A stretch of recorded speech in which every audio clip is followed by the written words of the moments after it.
You talked about the trials and tribulations you had with the first go around, and what you and your partner had learned from those. How do you see your second go around being better? Obviously, your hopes are, but what are you putting in place to make it uh, go correctly the second time around, as opposed to what happened the first time around? Yeah, well, one thing I've had a decade more of manufacturing experience. My boat company, Epic Boats, as you guys alluded to, a couple thousand boats in Louisiana. Ramping each new style and design of boat is a whole tooling effort and design effort. And the part count of a boat that we make is actually more than what we have in the Aptera. So, Steve and I have a lot more experience and stuff like that. Two, the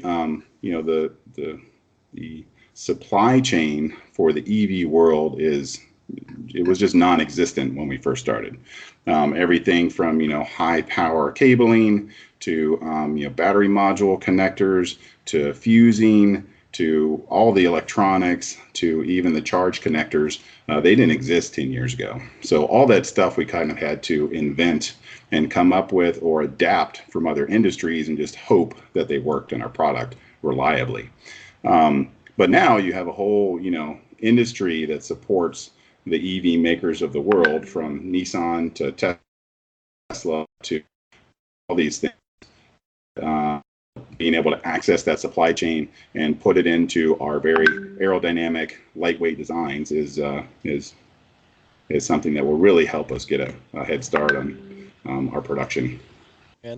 So in some ways, some of the opportunities that you talked about that may contribute to being successful this time around, there's also some things in the industry that are working against you, and you've got a very strong competitor in Tesla. And the 1,000 miles might sound compelling. I think Tesla's done a good job of convincing people you don't really need 1,000 miles. You need 200, 300 miles and an excellent charging network to support your travel needs. Yeah, certainly. What Tesla's doing. I drive a Model S. I'm very supportive of Tesla in every way. Many of the engineers that we had working for Aptera originally went on to companies like Tesla and Apple and other big tech companies up in Silicon Valley. So, I have nothing but, love for Tesla and what they're doing, and I wish them nothing but success. And I think that the groundwork that they've laid for us, showing that EVs can be comfortable, can be performance oriented, can really meet all of your daily driving needs, is incredible for Aptera, because now it's not something that people have to wrap their heads around. Oh man, it's electric. How do I charge it? How does it work? How is it going to get electrocuted when it rains?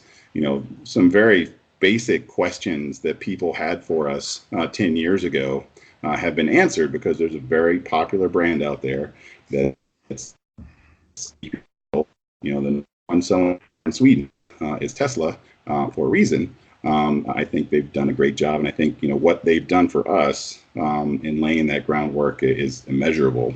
I really don't see them as competition, though. We're in a different class of performance. You buy fast cars because you want them to be fast. You buy utilitarian cars or off-road cars because you want them to be very capable. If you want the most efficient transportation possible, more efficient than you and a passenger on bicycles driving in highways, pedaling in highway speeds, then the Aptera is your choice. So we think that we're not really competing with Tesla. We think there's a huge market for many EV players, and we think we fit well into that mix. So okay. Can I follow that up? Just sure. Yeah. So the price point that you're saying the Aptera is going to sell at, though, is right in the range of a Model 3. And if I'm out shopping cars, I'm not sure the calculation I'm looking at is the watt hours per mile. efficiency of the vehicle. I'm looking at what's going to be most practical. How many groceries can I fit in this thing? Can I take it, on a trip with, my family of four and the gear that we need across the country and things like that. So I think to some sure. regard, you are competing with Tesla because you're at a price point in the market for an EV, and you're going to have to find an audience. So do you have what do you think the target audience looks like in that price range? Yeah, I mean, you're not unusual in describing what a mainstream customer would be looking for in a vehicle, right? Utility factor, how much space it has, how many people it can take, how far it can go, are all huge requirements for a lot of buyers. What we're looking for is people that, just like people want to buy the fastest vehicle in the world because they like the tech that's in that vehicle, we think there's a broad audience of people that want the most efficient transportation, using the least amount of energy, having the least amount of impact, not just in energy use per mile, but also on what it takes to build the vehicle. So, we're talking about a 100 kilowatt hour pack in a vehicle that can get you 1,000-mile range.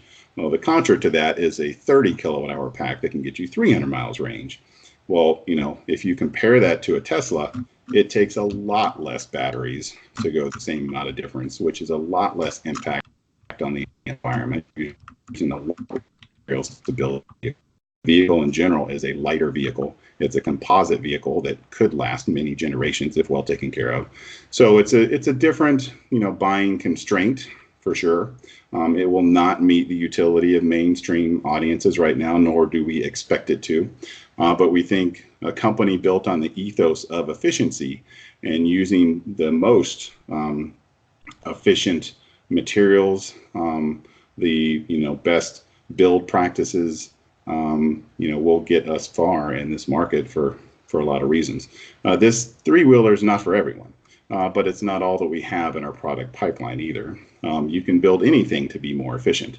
You can build a four-wheel vehicle, 5-passenger. You can build a utility vehicle. You can build a pickup truck. You can certainly build a semi-truck that's way, way, way more efficient than what's on the road today. It just takes an engineering team that's dedicated to light materials and a powertrain, and that's what we're focused on.